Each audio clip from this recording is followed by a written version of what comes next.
Bonjour. Aujourd'hui, nous allons parler dans le cadre, dans le cadre de la formation des directeurs d'entreprise aux 50 premières entreprises les plus rentables du monde ou aux 50 premiers secteurs d'entreprise les plus rentables du pays et du monde. Aujourd'hui, nous allons parler des productions agricoles. Il y aura ensuite les productions animales, les productions halieutiques, les productions minières et toutes les autres productions, bien sûr, et puis bien sûr toutes les productions industrielles, etc., de tous les secteurs jusqu'aux banques. Parlons donc des productions agricoles. Notons qu'il y a des productions agricoles en termes de production vivrière, production fruitière et production des secteurs agro-industriels. Et ici, il s'agit de parler un peu plus du secteur des productions vivrières et puis on débouchera sur les autres secteurs après. Comme témoignage et sujet de motivation, d'édification et même d'émulation, notons que nous avons été édifiés du plus simple au plus, je dirais, élevé par le témoignage d'un homme qui fait des plantations de manioc près de la prison civile de la ville d'Abidjan, donc en pleine ville d'Abidjan, juste, je peux dire, à l'extrémité de la ville, qui est forcément, comme toute ville, des lieux de brousse, donc de fin de ville, donc forcément de brousse, où cet homme loue des terres et fait des plantations de manioc. Et cet homme a construit plusieurs immeubles en Abidjan, à Abidjan, lesquels immeubles peuvent être transformés en établissements scolaires, universitaires et autres, et qui sont donc des immeubles d'habitation et des immeubles aussi d'activités économiques diverses. Le fait de faire des plantations en pleine ville d'Abidjan ou tout près d'Abidjan, en résidant à Abidjan, à partir des terres louées, à partir des manœuvres, à partir des secteurs des plus simples à réaliser, une plantation de manioc, vous pouvez la réaliser avec 50 000 francs. Si vous avez déjà la terre, ou avec 100 000 francs si vous n'avez pas de terre, et même en dessous. C'est ce qui est édifiant d'ailleurs. Alors, c'est édifiant de savoir qu'à partir de simples plantations de manioc réalisables par 50 000 francs ou en dessous, quelqu'un puisse construire des immeubles de plusieurs étages. Et aussi investir dans les autres secteurs. Il n'est pas le seul. Les témoignages que nous avons rendus par rapport à ceux qui sont des vendeurs de vivriers ou qui sont dans le secteur des vivriers montrent bien que les vivriers viennent des plantations et donc forcément les revenus de vivriers signifient en même temps des revenus de plantation. Et nous avons été édifiés par cet étudiant qui prend une partie de sa bourse d'études, qui n'était que de 40 000 francs CFA, soit environ, évaluer ce que ça signifie déjà, et qui avec une partie de cette bourse, ou la moitié, achète des bananes, appelons ça ainsi, dans les villes d'à côté, dans les villages d'à côté d'Abidjan, et les vend à Abidjan en gros, et celui-ci a pu construire un établissement secondaire ou d'enseignement secondaire de la 6e en terminale, a pu construire ensuite des villas et ensuite des immeubles et plusieurs établissements. Cet homme a été plusieurs fois député dans ce pays, dans son pays, et n'a jamais, bien sûr, ça va de soi, puisqu'il faisait cela depuis qu'il était étudiant, n'a jamais demandé un emploi, où que ce soit, puisque bien sûr, il est déjà lui-même employeur quand il était déjà étudiant et qu'il avait déjà ce collège de la 6e en terminale, que nous avons vu nous-mêmes. Et nous avons vu aussi plusieurs femmes qui sont dans le secteur du vivrier en termes d'achat-vente de bananes, de manioc,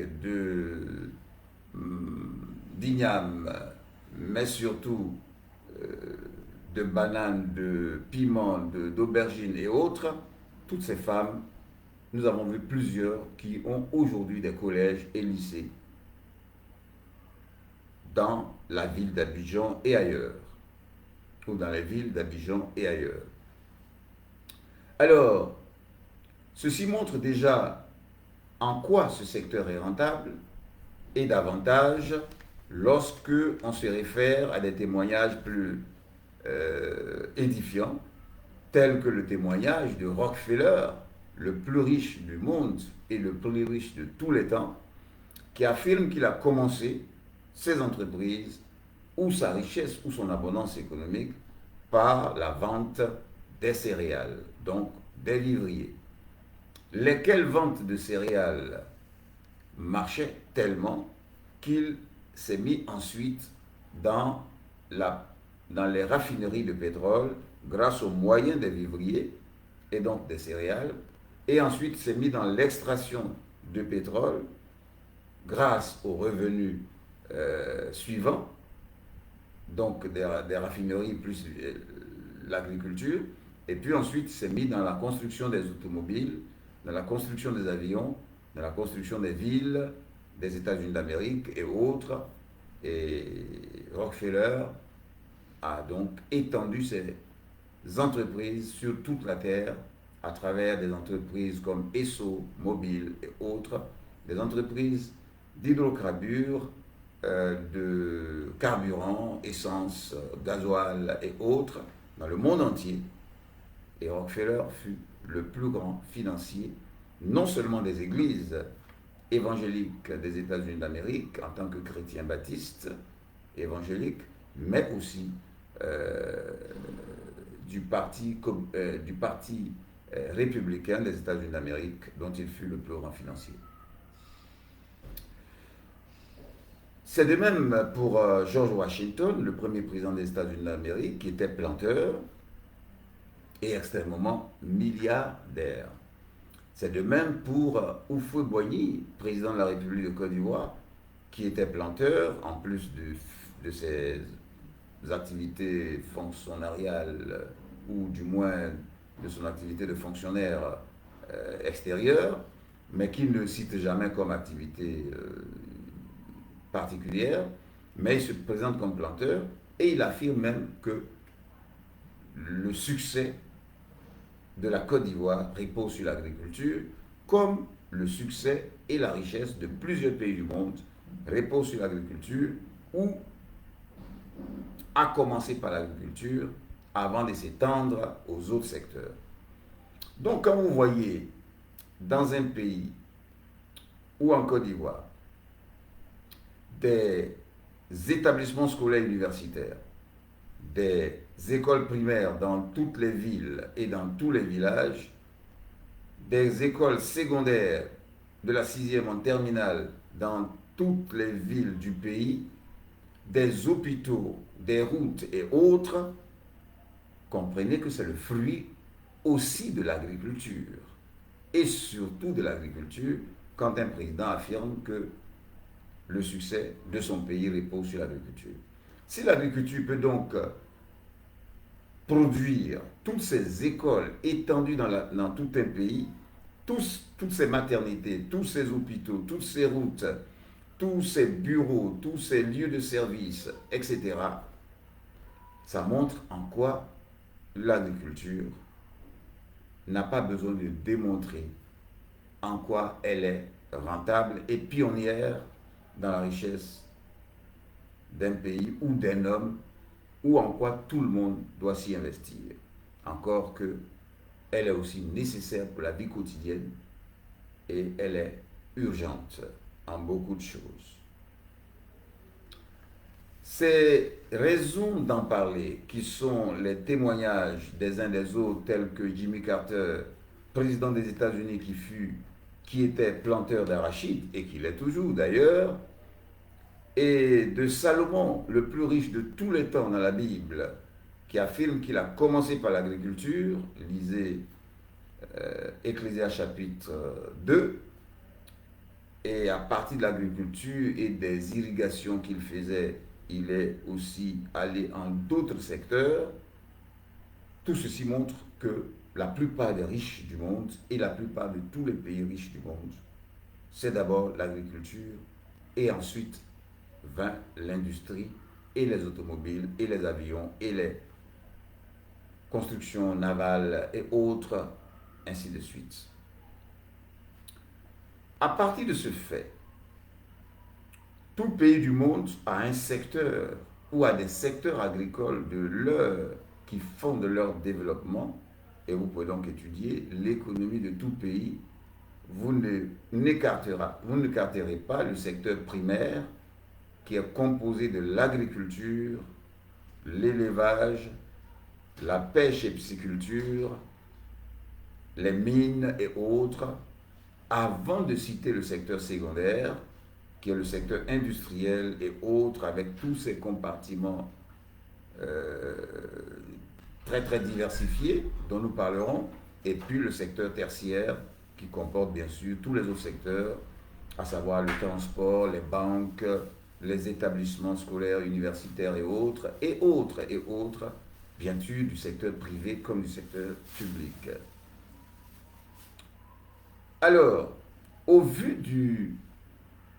de la réalité, de la rentabilité des productions agricoles et donc de l'agriculture ou de l'agronomie dans tout pays du monde, comme secteur souvent pionnier et secteur primaire de toutes les économies du monde, comprenons quelques éléments de la rentabilité de l'agriculture telle que présentée aujourd'hui par les méthodes de production massive à l'hectare qui font partie des enseignements d'agronomie dans les polytechniques et dans les grandes écoles d'agronomie du monde aujourd'hui selon les méthodes actuelles de production.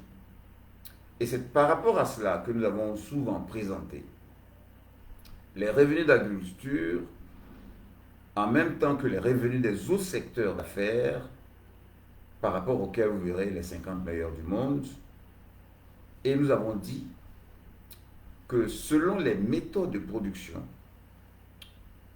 technocratiques, polytechniciennes et d'agronomie actuelle, et selon les chiffres que nous avons et les cours que nous avons, les cours de haute technicité bien sûr, et à appliquer et à enseigner au monde entier, et par rapport auxquels nous mettons à vos dispositions tant pour les cours individuels que pour les cours d'ensemble ou massifs, avec encadrement et suivi de plantation ou simplement de création aussi de plantations pour des personnes volontaires et autres, avec leur présence, leur assistance et leur manœuvre ou travailleurs que nous mettons aussi à leur disposition ou dont nous montrons la méthode d'obtention, si on peut dire ainsi.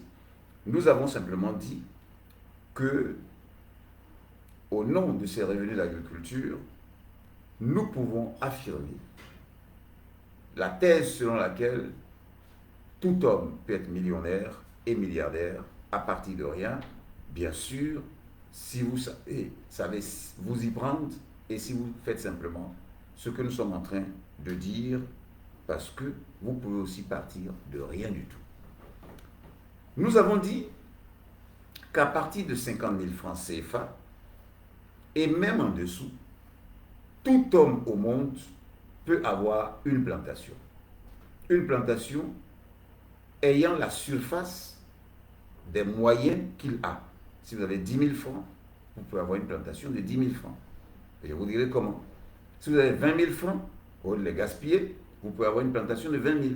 Lesquels 20 000 francs de plantation, à laquelle plantation de 20 000 vous donneront ensuite 1 hectare ou 2 hectares ou 3 hectares et autres. Et vous pouvez avoir donc des plantations un peu plus fortes en tant que telles.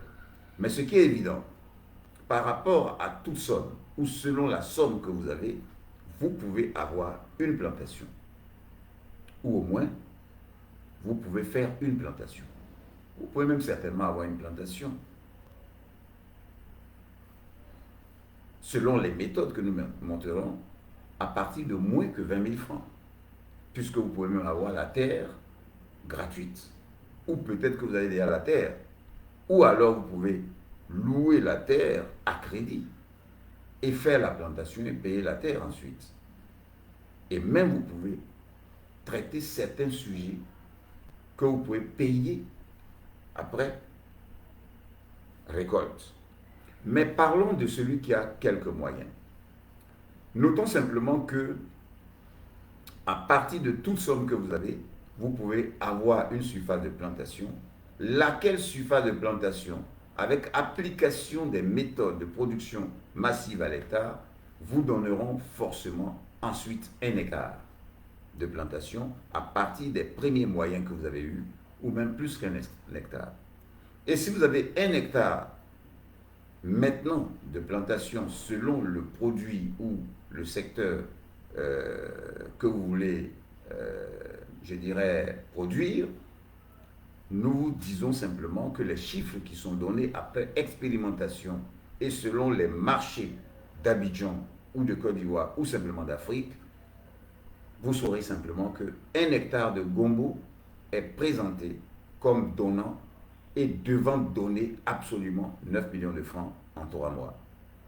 1 hectare de gombo donne donc 9 millions de francs en 3 mois.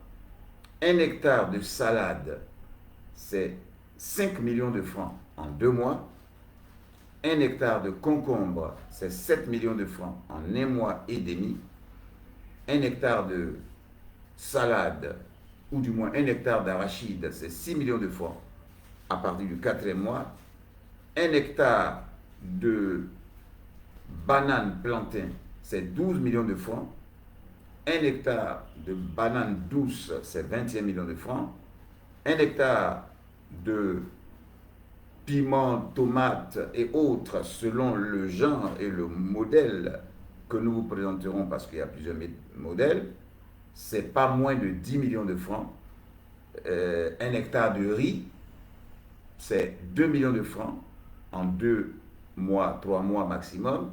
Et puis 1 hectare de choux, bien sûr, nous avons tous les revenus d'agriculture dans tous les domaines, y compris de production animale et de pisciculture, tous les types de poissons, tous les types d'animaux, tous les types de fruits ou de légumes ou de produits agricoles que vous voulez planter. Nous avons totalement un document par rapport à cela, y compris les cours. Donc, 1 hectare de choux donne 10 millions de francs en 3 mois. Et nous avons dit que si vous avez 10 millions de francs en 3 mois, ça vous permet de faire en principe au minimum 20 hectares, mais supposons simplement 10 hectares. Et avec 10 hectares, vous avez donc 100 millions de francs au 6e mois, si vous êtes rapide. Et 100 millions de francs vous permettent au moins 100 hectares. Si 1 hectare coûtait 1 million, ce qui n'est pas vrai, ça coûte plusieurs fois moins que ça. Donc, vous avez donc 100 hectares, et 100 hectares vous permettent donc facilement, multiplié par 10 millions, qui vous donne 1 milliard de francs au 9e mois. Et vous avez 10 milliards de francs au 12e mois, bien sûr, si vous êtes constant dans la production et que vous avez des terres et autres. Quant à l'acquisition des terres et autres, travailleurs et autres, nous en parlerons. Mais voici donc déjà la preuve selon laquelle tout homme peut faire ou avoir une plantation à partir de rien, à partir de tout ce qu'il a, il peut avoir une plantation, laquelle plantation va accéder à avoir les moyens d'un hectare, et à partir d'un hectare de plantation, il peut avoir 10 hectares, et ensuite 100 hectares, et ensuite 1000 hectares, et ensuite l'étendre sur toute l'Afrique et sur toute la terre. Et puis, avec la diversification des secteurs agricoles à produire selon la demande, et puis avec la diversification, la transformation, la transmutation de ce qu'il fait en d'autres secteurs agricoles, du moins économiques, vous avez totalement l'expérience de Rockefeller, parce que vous pouvez passer donc de l'agriculture à l'élevage, à la pisciculture, mais en même temps aussi de l'agriculture aux établissements scolaires et universitaires, au transport, aux constructions d'automobiles, aux constructions même d'avions et autres, parce que bien sûr, quand même, le cas de Rockefeller ne fait pas exception, ne fait pas épiphénomène, ça fait simplement leçon, ça fait simplement cours, ça fait école, et il faut simplement imiter cet exemple. Et d'ailleurs, tous les pays aujourd'hui qui construisent des avions, qui construisent des automobiles et autres, ont tous commencé par l'agriculture, ont tous commencé par les secteurs naturels d'économie propres à tout pays du monde, y compris bien sûr les mines et autres. Alors, après cette édification des témoignages de Rockefeller, de George Washington, d'Houphouët-Boigny et de tout ce que vous avez entendu, et il y en a de mieux que cela, une chose est sûre, plus vous étendez vos plantations à la surface mondiale, plus vous êtes plus riche que n'importe quelle entreprise de production ou de construction aéronautique qui existe dans le monde. Tout dépend de l'espace de couverture de votre affaire.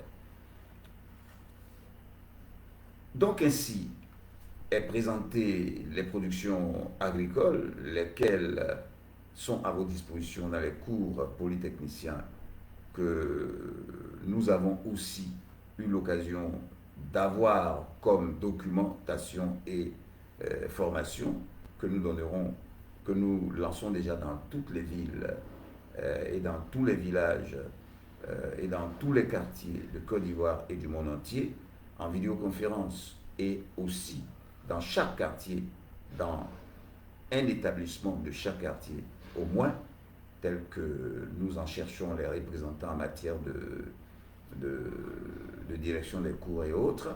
Mais il ne s'agira pas simplement d'agronomie, il s'agit de toutes les formations du monde et de toutes les études du monde d'emploi garanti, y compris de création d'entreprises personnelles pour ceux qui ne veulent pas être employés comme techniciens, ingénieurs, encadreurs, travailleurs et autres en tant que tels.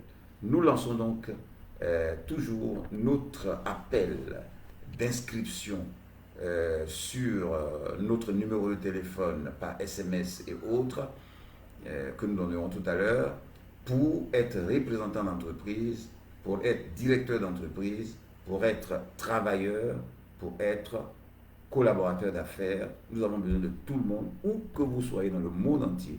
Nous avons besoin de vous, et vous commencez, même dans la même semaine, de votre inscription en tant que formé, en tant que en formation avec application sur le terrain, en tant que stagiaire en direction d'entreprise ou en représentation d'entreprise ou dans le secteur que vous avez choisi.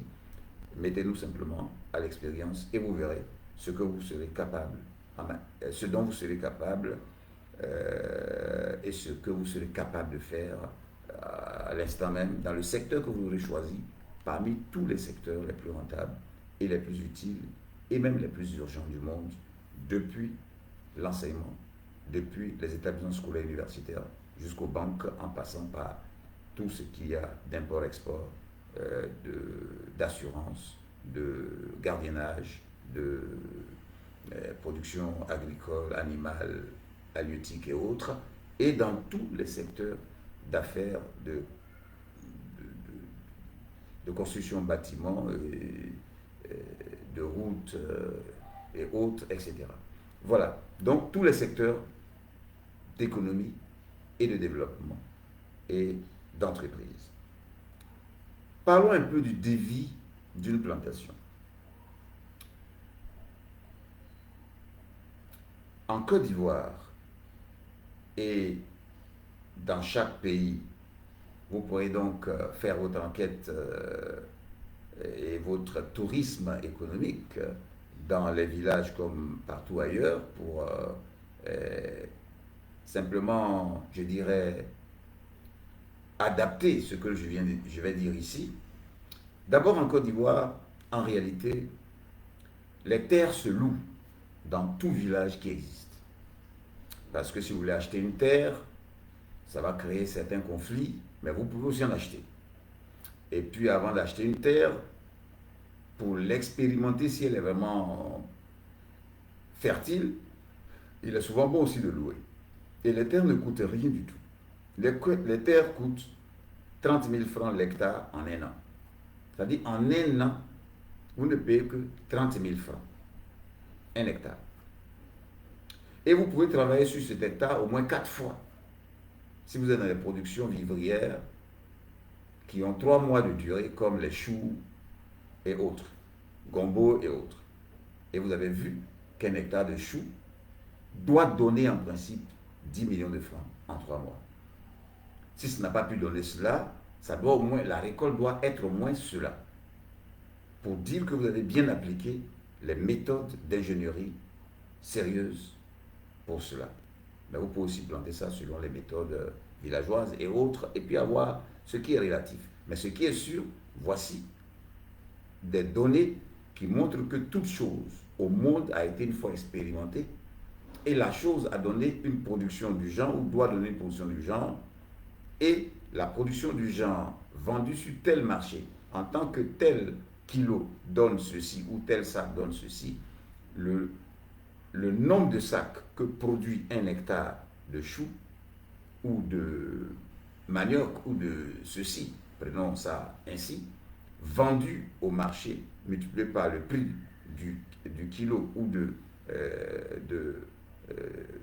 du panier ou du sac, doit donner 10 millions de francs. C'est un calcul simple. On te dit simplement que un hectare de choux bien planté doit donner tel nombre ou telle quantité de choux. Et telle quantité de choux selon son prix au marché, par sac ou par panier ou par ceci ou cela, doit donner donc 10 millions. Si tu as eu 5 millions, c'est que tu t'y es mal pris. Mais aussi, ça peut donner ce que ça donne selon ta méthode de travail. Mais par rapport à ça, il y a des méthodes pour être un peu plus proche du résultat. Il y a des méthodes que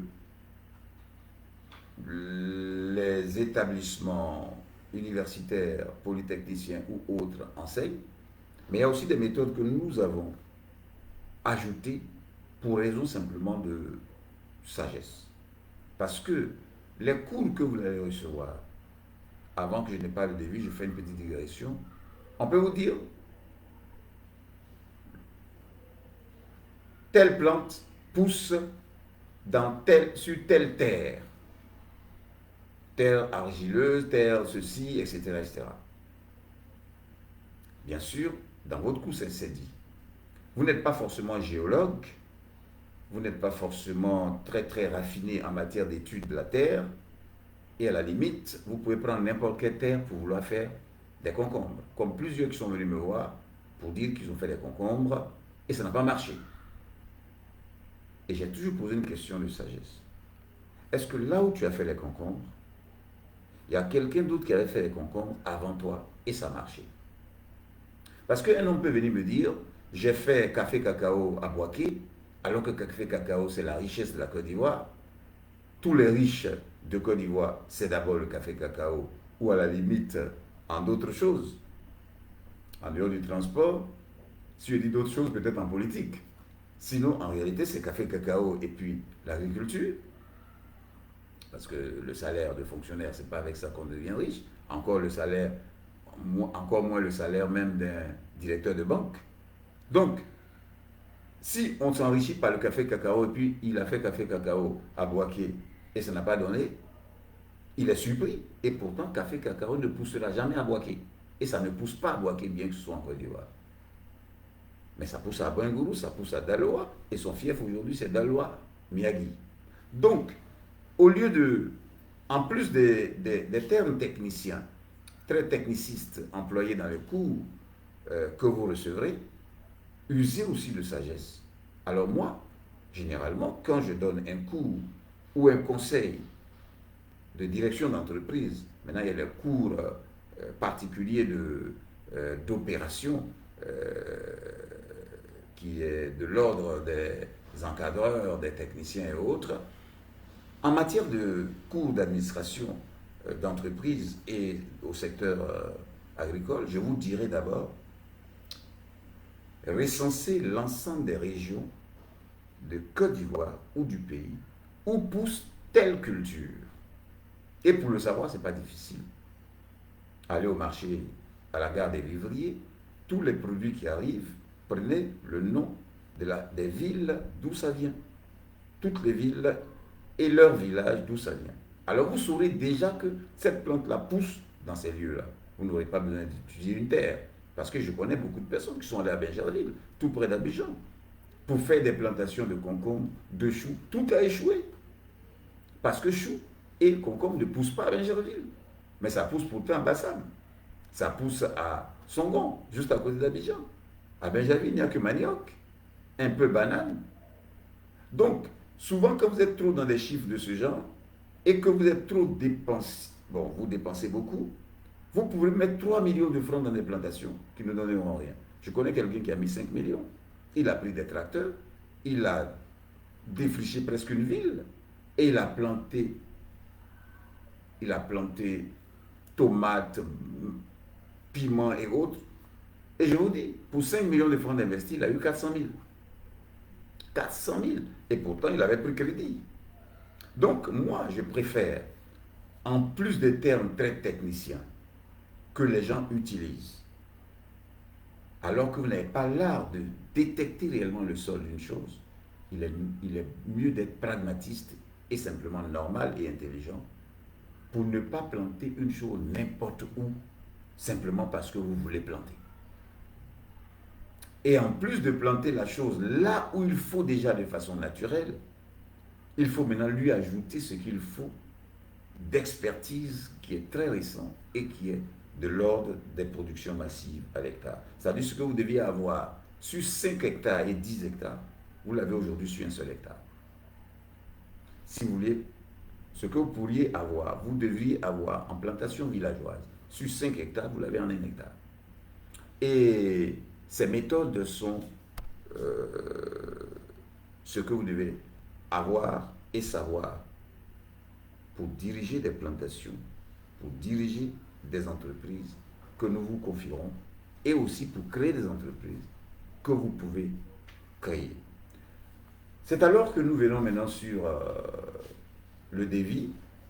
D'abord, 1 hectare ne coûte que 30 000 francs l'année. Donc si vous avez 100 et quelques mille francs, vous pouvez prendre 3 hectares. Et personne ne vous dérangera. Bien sûr, prenez-les là où il faut, parce qu'on vous conduira à savoir comment il le faut. Et puis bon, nous avons des CD, des cassettes, des cours, des documents entiers que nous avons faits et qu'ont fait les polytechniques pour que vous soyez totalement à l'abri de tout échec.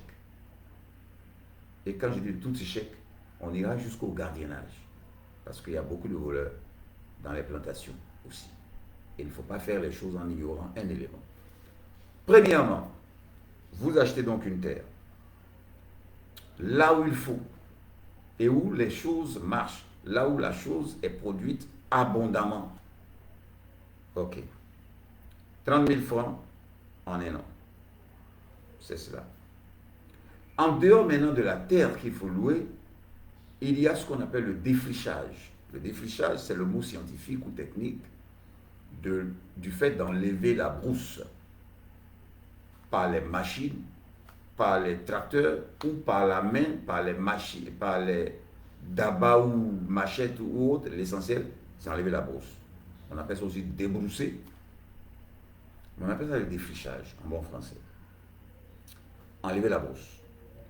C'est la chose qui vient juste après la terre, louer. Mais bien sûr aussi, pour que tu saches que réellement ça fait 1 hectare, il faut appeler les techniciens pour mesurer la surface de la terre que tu as louée pour savoir ce que ça fait vraiment 1 hectare. Ben, souvent, on vous donne des terres qui ne valent pas 1 hectare et on vous les déclare comme 1 hectare.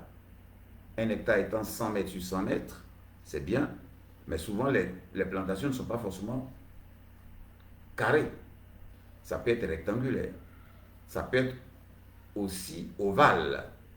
Donc il y a des mesures qui permettent de savoir qu'une plantation fait 1 hectare, quelle que soit sa forme.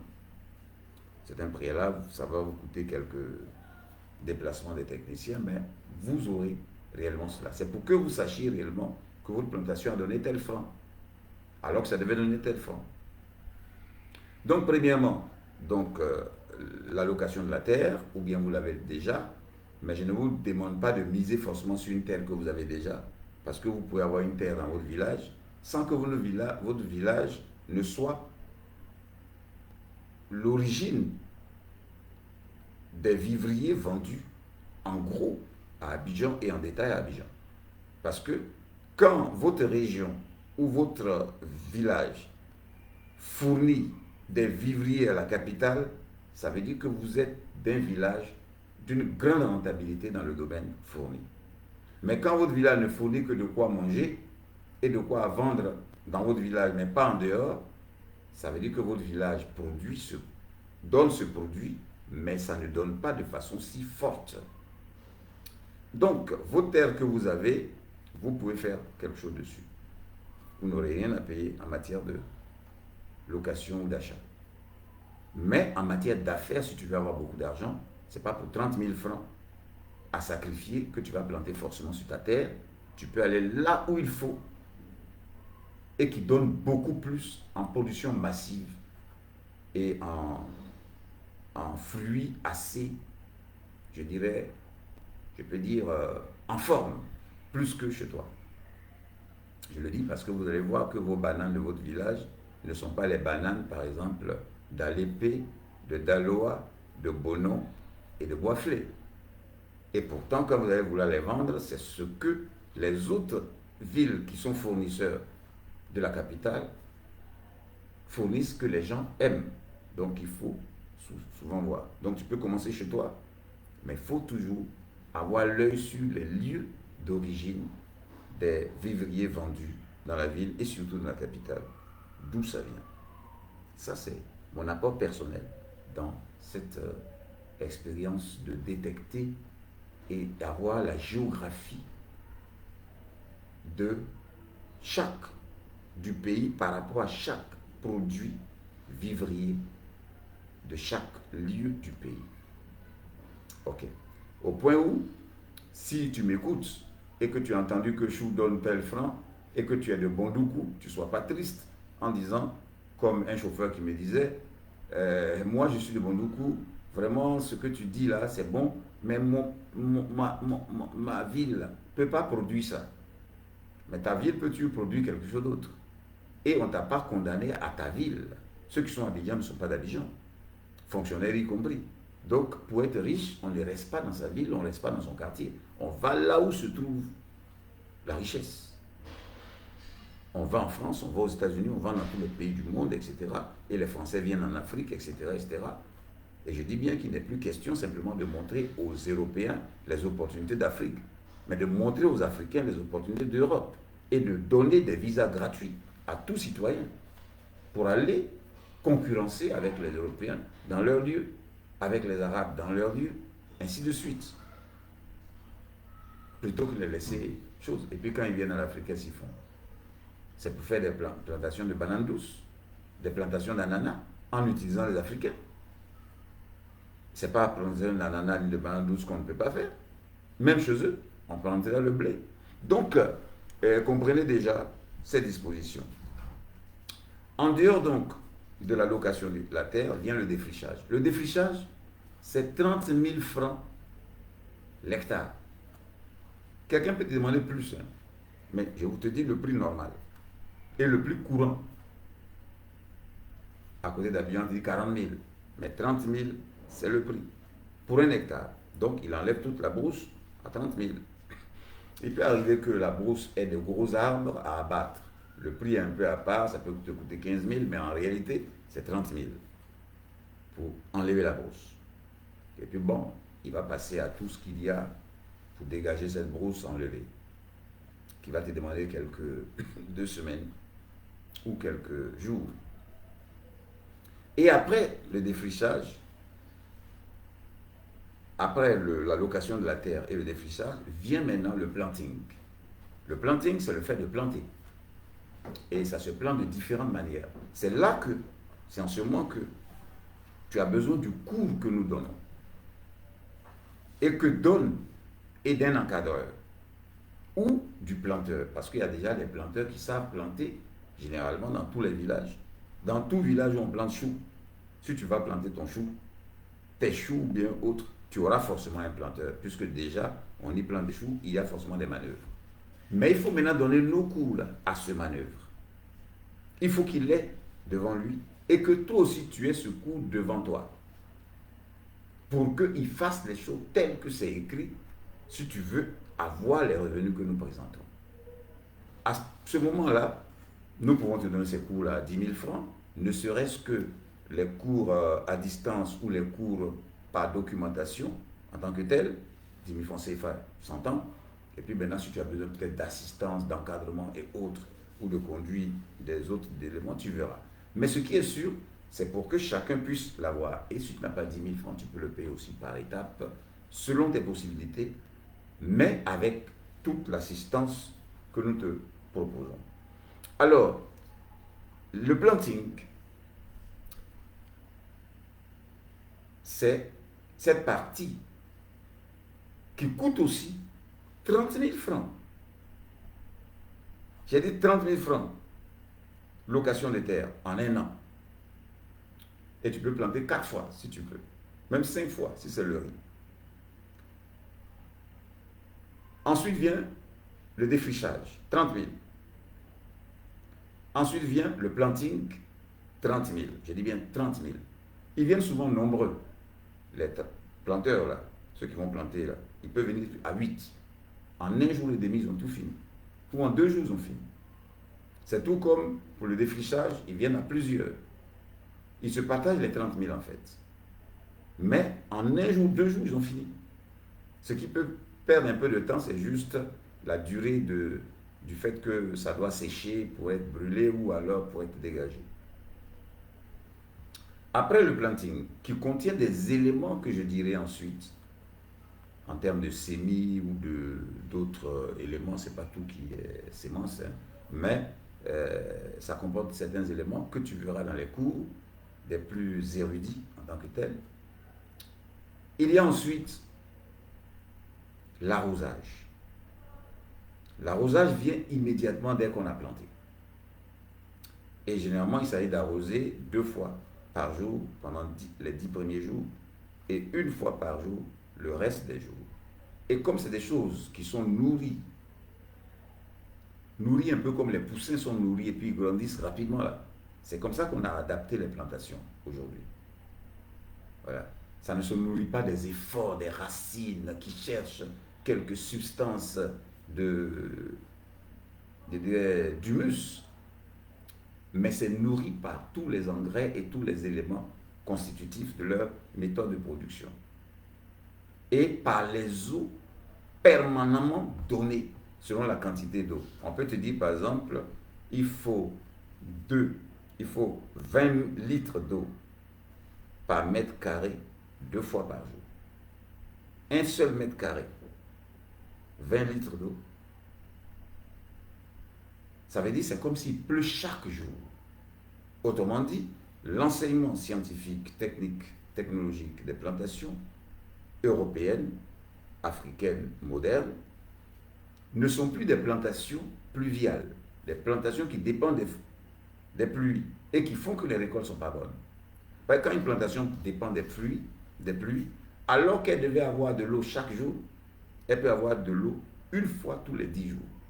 Donc tant que l'eau ne vient pas, tant que la pluie ne vient pas, les pauvres racines se décarcassent pour nourrir la plante. Et donc le produit n'est pas réellement le produit qui devait être. C'est un produit de survie, d'effort de survie de la pauvre plante. Mais ici, il s'agit de nourrir la plante comme un poussin qui ne doit même pas avoir une seconde de faim, de famine. À tel point que ça pousse rapidement et ça donne la totalité de ce que ça devait donner quand ça se trouve dans la région ou la terre qu'il fallait et à laquelle on a apporté ce qu'il faut et laquelle terre n'a pas servi au moins 2 à 3 ans, à laquelle on a laissé un temps de repos quand même. Ok. Donc, le planting et l'arrosage qui a sa dose et son nombre d'arrosage par jour, selon la plante et autres. Il y en a qui n'en ont pas forcément besoin. Il y en a aussi qui n'en prennent pas trop. Voilà. Il y a des produits qui n'ont pas trop besoin d'arrosage, un peu comme les concombres, etc.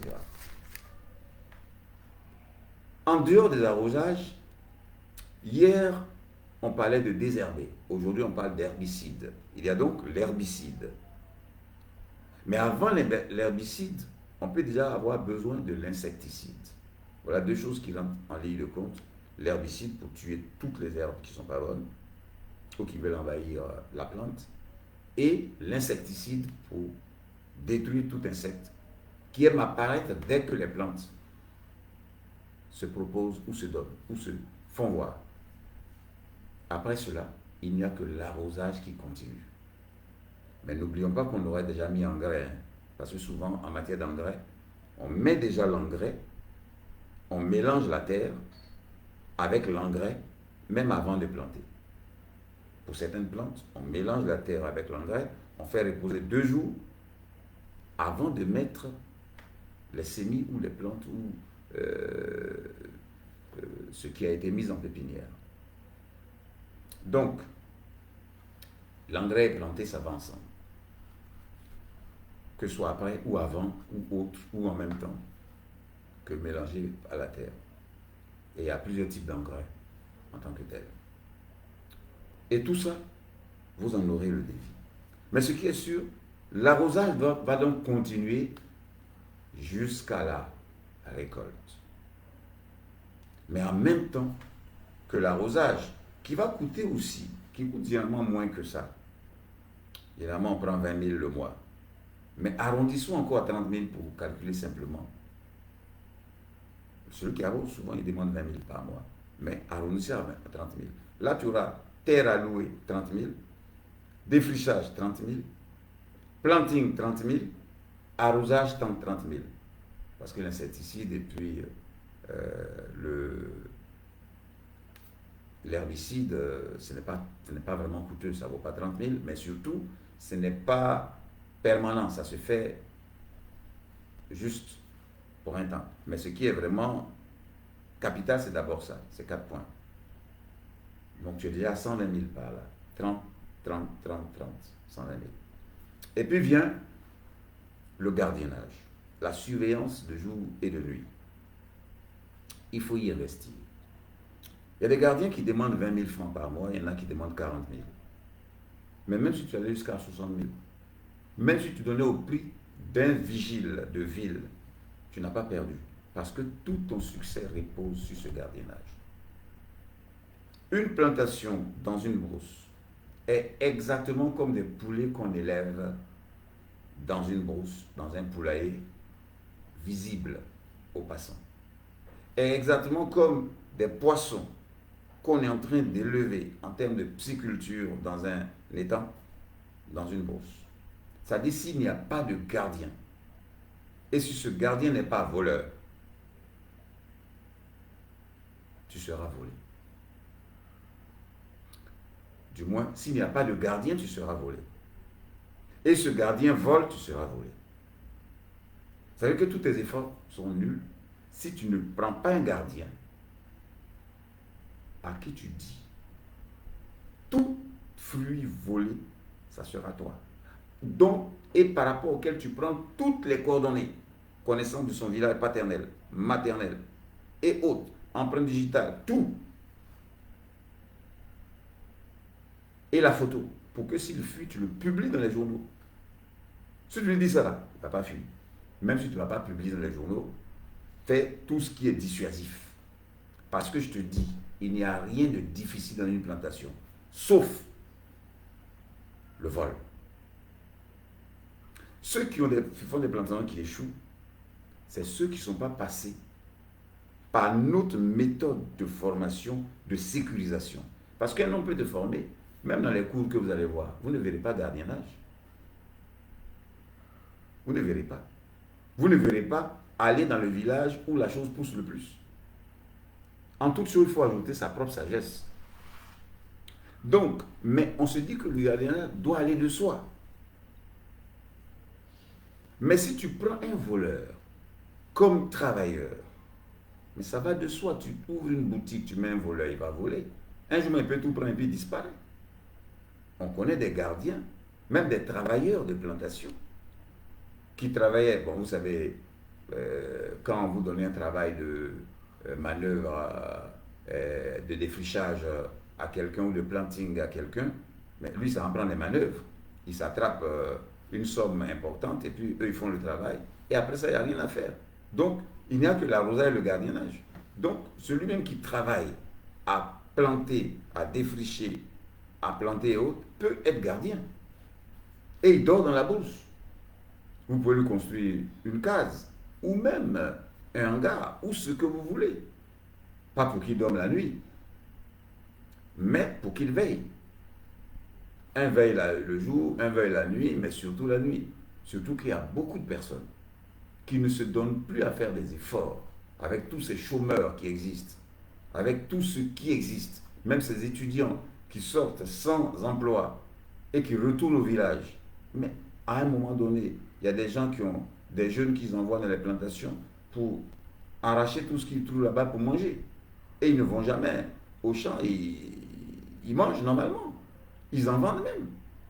Alors, il faut le gardiennage. Et là, si on te dit de payer 40 000, paye. Parce que quand tu regardes qu'un hectare de chou donne 10 millions en 3 mois, et les 10 millions peuvent faire 20 hectares, donc au minimum 10 hectares, qui donnent 100 millions, c'est pas quand même perdre même 120 000 francs par mois de gardiennage pour 3 mois, qui va te coûter cher. J'ai même demandé que ceux qui cherchent des travaux de vigile en Côte d'Ivoire soient aussi transformés en gardiens des plantations des villes. Et que même les électricités qui sont en Côte d'Ivoire, l'électricité qui est en Côte d'Ivoire, il faut qu'une branche soit créée pour éclairer les plantations des villages. Pourquoi pas? Il suffit de faire son abonnement et on te tire l'électricité, comme on te tire l'eau. Il ne faut pas qu'il y ait seulement la distribution de l'eau dans les villes où les gens boivent ou se lavent, pendant qu'ils vivent grâce aux plantations et grâce à ce qui se trouve ailleurs. À partir de ce moment-là, un homme peut éclairer sa plantation qui donne plus d'argent que sa maison qui l'éclaire ou sa cour qui l'éclaire.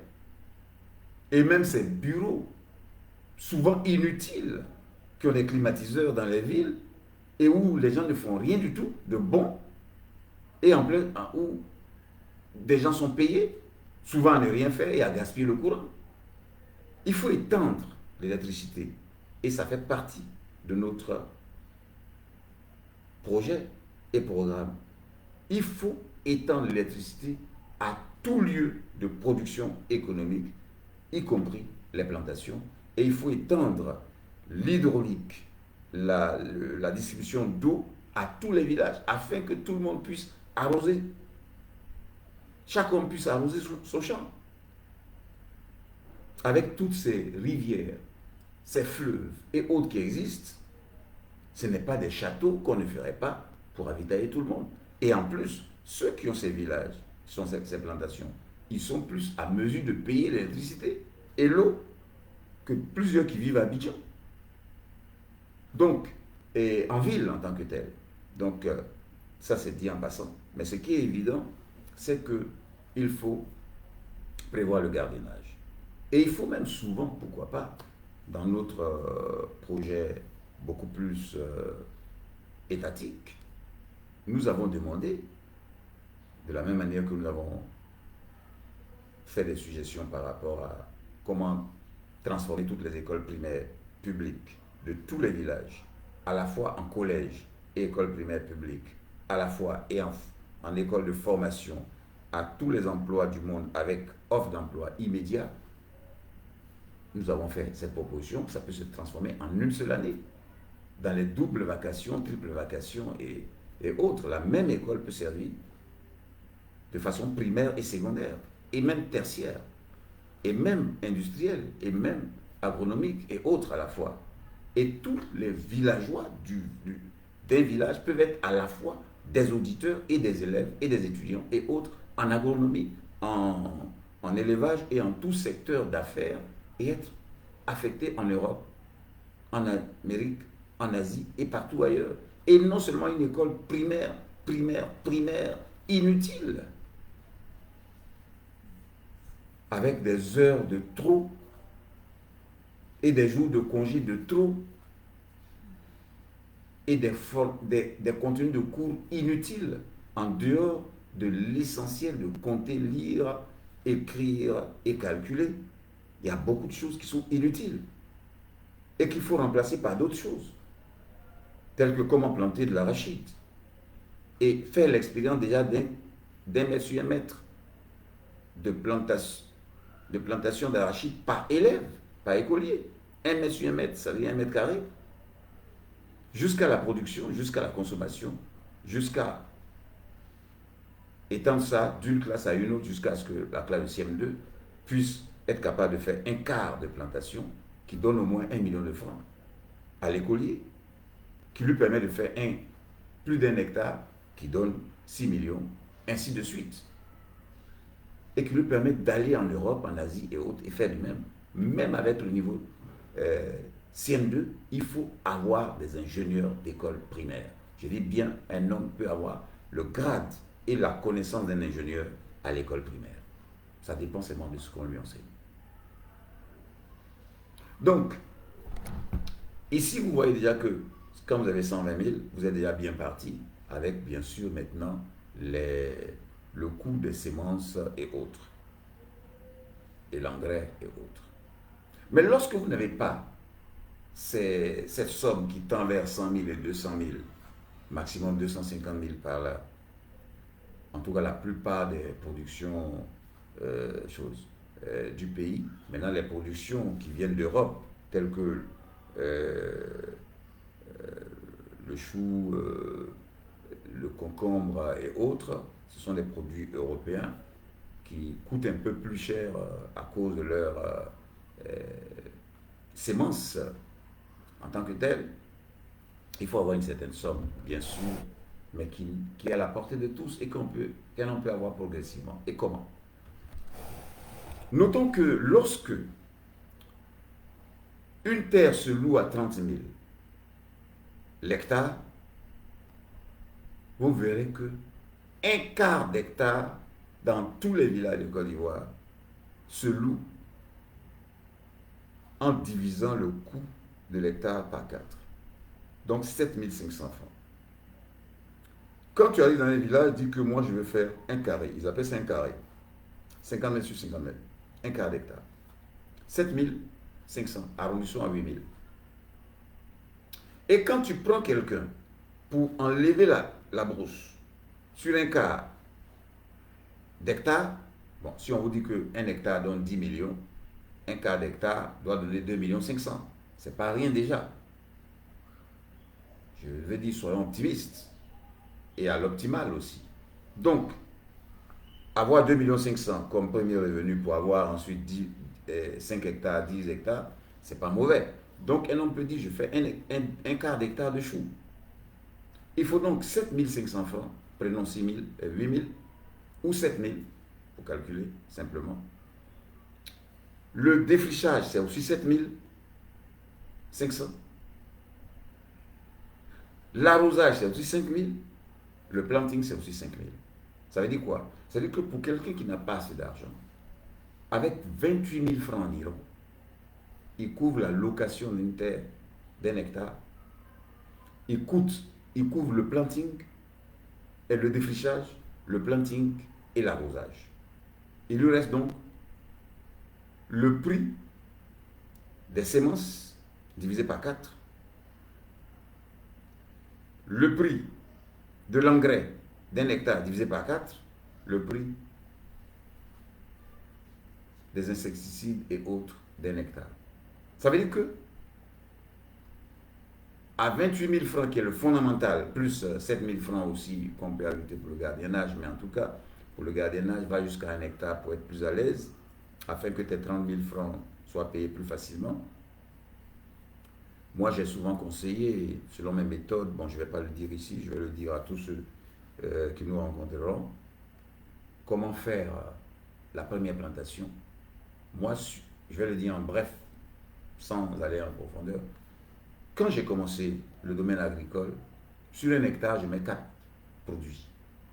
C'est-à-dire, je fais un quart de chou, un quart de concombre, un quart de piment, un quart, par exemple, de tomates. Je suis en train de citer les choses qui marchent le plus d'ailleurs. Ok. Donc, sur un hectare, j'ai 4 quarts de 4 produits différents. Pourquoi? Parce que lorsque je fais la récolte et que je viens à la gare des vivriers, au moins j'ai 4 produits au lieu d'avoir un seul. Donc j'ai 4 types de clients. De 2, ça me permet de voir qu'est-ce qui pousse le mieux sur le terrain. Or, s'il ne fait que concombre et que ça n'a pas tonné comme il faut, j'ai perdu. S'il y a trop de concombres sur le marché, j'ai perdu.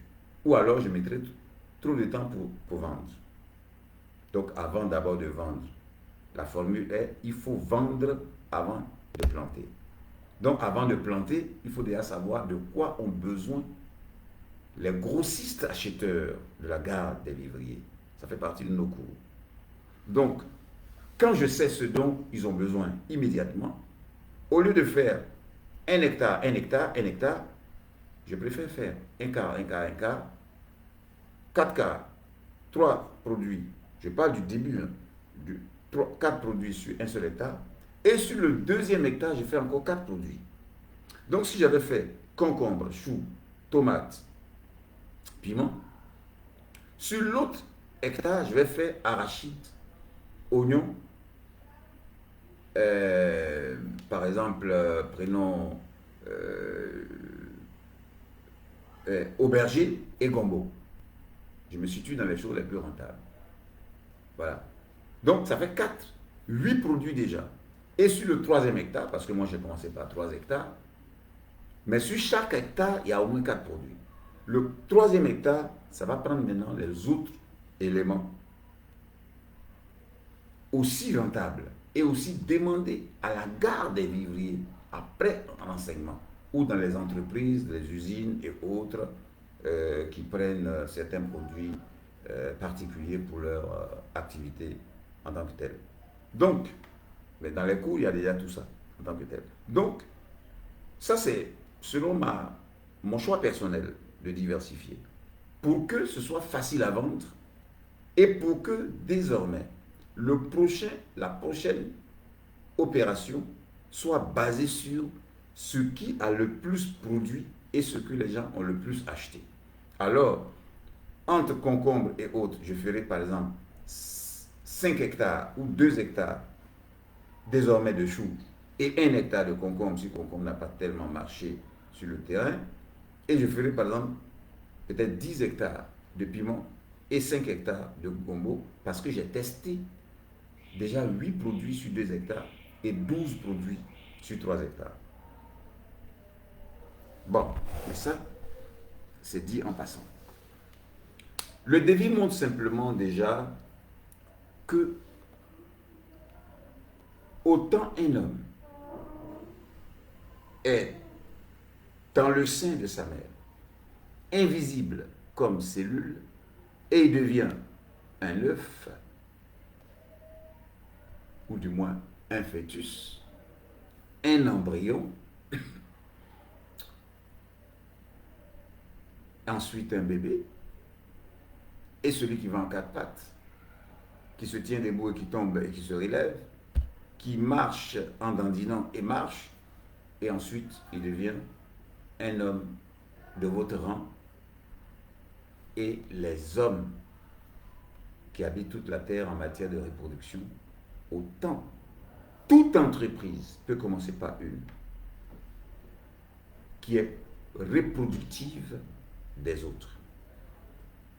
Et c'est alors que si les gens viennent souvent vous dire, comme certains l'ont fait dans ce que les gens appelaient agro-business, que je n'ai pas moi-même cautionné totalement, mais qui n'est pas forcément mauvais, si les gens qui le font étaient honnêtes et montraient réellement les plantations qu'ils ont faites pour les gens, parce qu'il faut que les gens vérifient leurs plantations, et qu'ils associaient même ces plantations, ces personnes à visiter ces plantations et leur donnaient réellement cet argent de façon garantie, et même si l'État s'y mêlait, et que l'État même le faisait pour les uns et les autres, il y en a qui n'ont pas le temps de faire leur propre plantation, il faut forcément des entreprises sérieuses pour le faire. Dès l'instant où un homme peut labourer ton champ, et puis c'est lui qui fait ta plantation, et puis tu le payes, il n'est pas impossible qu'un homme s'institue comme faiseur de plantation des autres et puis les payer. Même s'il doit être payé 1 500 000 francs. Où est le problème? Ce n'est pas les 1 500 000 francs qui pose le problème.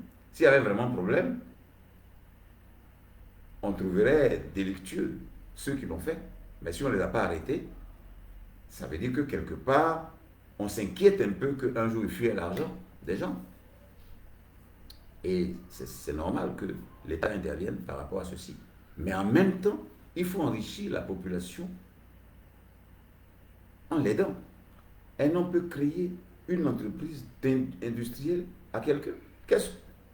Les directeurs de banque, c'est qui? Les directeurs de banque, c'est des simples diplômés qui n'ont pas d'emploi, mais qu'on embauche dans des banques qui appartiennent à des actionnaires. Ce sont ces directeurs de banque qui enrichissent ces personnes qui ont payé des actions ou qui sont propriétaires de banques s'ils ont la majorité des actions. Donc pourquoi un homme ne créerait pas des plantations pour les autres? S'il a son équipe d'ingénierie, de techniciens, d'agents et autres, de planteurs et autres, tu donnes telle somme, il te tape une plantation et puis il te présente la plantation et puis lui il empoche ses sous. C'est tout. S'il a demandé une plus-value de plus d'1 million, ça c'est son problème. Mais il faut qu'il te présente les plantations. Pour que aussi les travailleurs, même s'ils ne sont pas fonctionnaires, aient aussi plus que cela. Et puis, mais ce que je n'ai pas aimé, c'est le fait que des opérateurs de ce genre demandent 1 600 000 que tu lui donnes, et puis dans 9 mois ou dans 6 mois, il va te donner 9 millions. Quand tu vois le revenu d'une plantation, j'ai l'impression que c'est trop. C'est trop d'abord parce qu'il gagne trop par rapport à ce qu'il te donne, mais surtout, ce que je n'ai pas aimé, c'est parce que quand un homme te dit donne-moi 1 600 000, il y a combien d'hommes qui peut donner 1 600 000? Il est mieux que tu trouves quelqu'un comme nous qui te disons, mon frère, si tu as 1 600 000, crée ta propre plantation. Maintenant, si tu n'as pas assez d'argent, tu peux aussi créer une plantation à partir de 50 000 francs et en dessous de 50 000 et atteindre rapidement les 1 500 000 et atteindre des milliards. Parce que généralement, l'homme n'est pas toujours assez vigilant ou forcément sage ou intelligent. Donc, dès l'instant où on te dit telle chose coûte telle somme, tu sais que toi, tu es déjà exclu. Ce n'est pas pour toi. Tu ne pourras pas. On te dit un car de transport coûte 60 millions. Un bus coûte par exemple 100 millions. Ou 60 millions à l'occasion. Ou 15 millions même. Il y a des BACA qui coûtent même 400 000 en Hollande. 400 000 CFA. Moi, j'ai fait aussi de l'importation de voitures comme d'autres choses. Mais j'ai vu que les impôts étaient trop emmerdants. Donc, ce n'est pas des choses chères. Tu peux trouver des portables cellulaires à 1000 francs CFA. J'en ai fait venir de Londres et de plusieurs pays. Mais bien sûr, il y a d'autres petits éléments qu'il faut voir en tant que tel. Mais je veux seulement dire que on te dit un car à 60 millions. Mais un homme qui te présente un tel truc, c'est comme s'il a informé les riches. Mais pas toi. Et pourtant, il pouvait t'informer autrement. Un car donne 60 millions. Mais tu peux avoir ces 60 millions à partir d'une plantation, soit de choux, soit de piment, soit de ceci, à partir de 50 000 francs. Car avec tes 50 000 francs, si tu as fait un quart d'hectare, tu pourras avoir ensuite 3 à 4 quarts, même pas un quart, tu pourras avoir 3 à 4 hectares, même pas un hectare. J'ai fait un calcul. Et quand tu auras 3 à 4 hectares, ou même un hectare, tu pourras rebondir. Et si on a dit que un hectare de choux, je prends cet exemple, donne 10 millions. 10 millions donne 10 hectares minimum, qui donne 100 millions, tu as déjà le prix d'un quart. Donc souvent, pour ne pas te sentir exclu de la richesse, n'oublie pas ce que nous avons donné comme témoignage depuis le début. Quand nous disons qu'une vendeuse de repas dit, une vendeuse de repas près d'un collège d'Abidjan, Treichville, dit qu'elle gagne 120 000 francs par jour, une vendeuse de repas près des immeubles des travailleurs, dans un quartier du plateau où il y a beaucoup de travailleurs, dit qu'elle gagne 350 000 francs par jour, et qu'un hectare d'arachide donne 6 millions de francs en 4 mois, alors qu'avec 250 000, tu peux faire un hectare d'arachide, et que tu as 6 millions, tu peux faire plus de 10 hectares en raison de 600 000 francs même l'hectare, alors que c'est déjà trop, même si c'était cela, tu peux avoir 60 millions, ça veut dire que toi aussi tu peux avoir des cars de transport, Abidjan, San Pedro, Abidjan de Boaké, pourvu que le chiffre qu'on t'a avancé ne t'effraie pas et que tu retournes à la base pour voir ce que nous donnons à la base comme moyen de prospérité. Parce que tu vas te rendre compte que tous les riches de la terre, en dehors de ceux qui ont hérité de leur père une richesse, ont commencé toujours par une chose dont ils avaient les moyens et qui se sont multipliés. Tout comme Dieu dit, il a commencé par la création d'un seul homme. Et un seul homme, de lui, le seul homme, il a tiré la femme. Des deux, il a tiré un enfant. Et il a peuplé la terre entière. Bien sûr, pour ceux qui croient en Dieu, c'est un exemple à imiter. Je voudrais donc dire qu'en plus des secteurs agricoles, des différents types d'agriculture, en domaine de production vivrière, fruitière, qui donne aussi beaucoup. Moi, je connais une femme qui faisait des plantations de mangue greffées et qui payait sa manœuvre à 400 000 francs par mois. J'ai vu des manœuvres très, très, très érudites, très, très instruites. Bon, ce n'est pas des manœuvres, hein, ben, c'est en tout cas des technocrates quand même. Mais à 400 000 francs par mois, ce n'est pas rien. On ne trouve pas ça facilement à la fonction publique aussi. Et cette femme qui faisait ses mangues à Tiasalé, je ne sais pas si elle continue, mais et qu'elle exportait en Europe, montre que le domaine fruitier est quelque chose, en plus du domaine industriel et du domaine vivrier.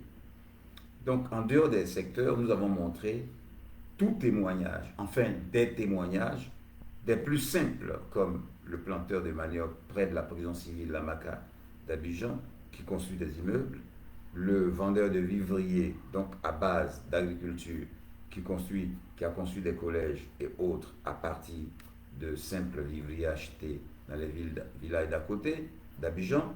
Et puis Rockefeller, le plus riche de tous les temps, qui le doit par l'agriculture dès le début de ses affaires, qui s'en est allé jusqu'à la construction d'automobiles et d'avions et des villes. Et puis George Washington, premier président des États-Unis, qui se déclare comme planteur et qui a créé le dollar américain, l'une des monnaies les plus solides du monde, et chef d'État avec son nom sur toute une ville pour raison de plantation. Et puis Salomon, qui dit aussi qu'il a commencé par l'agriculture, ainsi de suite, avec tous les revenus d'agriculture que nous avons donnés, ou à partir de rien du tout, vous pouvez savoir que tout homme peut être millionnaire et milliardaire à partir de rien, sauf s'il ne veut pas, ou s'il s'y prend mal, ou s'il est fautif de paresse et autres, ou de dépenses inutiles et de gaspillage, alors que les manœuvres et autres sont là, et aussi le fait que nous vous proposons nos services de coaching, mais en même temps de formation, de suivi et même des cours de commercialisation des plus compétitifs dans le pays et dans tous les pays du monde, lesquels cours nous réservons à tous ceux qui s'inscriront par rapport à ce que nous lançons. Tout le monde doit donc avoir ces formations qui ne sont pas seulement en agriculture, mais qui sont aussi en élevage, dans toute espèce animale, et en pisciculture, dans toute espèce du domaine des poissons et crustacés. Et nous avons totalement ceci à vos dispositions. 10 000 francs CFA pour tous ceux qui veulent la formation et commencer leur formation et leur cours avec notre suivi. Nous voulons nous arrêter là pour l'instant. C'est toujours votre serviteur, le docteur Raphaël Emmanuel Okudjidji. Mon téléphone 00 225 78 78 41 30. 00 225 78 78 41 30. Et le deuxième numéro 00 225 05 06 71 70. 00 225 05 06 71 70. Que Dieu vous bénisse et surtout, nous avons besoin de vous, comme notre représentant d'affaires, comme représentant d'entreprise, directeur d'entreprise, travailleur et collaborateur d'affaires, où que vous soyez, dans tous les domaines d'affaires que nous allons vous présenter, depuis les écoles primaires, secondaires, supérieures et autres, depuis le domaine établissement scolaire universitaire, jusqu'aux banques, en passant par toute entreprise existant dans le monde. Je dis bien, toute entreprise existant sur la terre, nous y sommes. Et que Dieu vous bénisse.